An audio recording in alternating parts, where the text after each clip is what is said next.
You guys obviously analyze these supplements all the time. Give me a list. What are the things that you found inside supplements? Speed-like stimulants.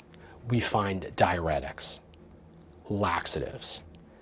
We find novel drugs, drugs that have never been tested in humans, drugs that have been banned by the FDA, prescription drugs, and drugs that are still undergoing trials at the FDA to decide if the FDA is going to accept them. These are the sort of ingredients that we have found in dietary supplements.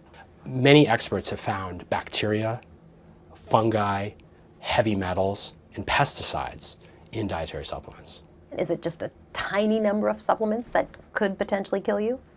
We know that over 750 different brands of supplements has been spiked with pharmaceutical drugs. So, are there hundreds, probably thousands that can be dangerous? Absolutely.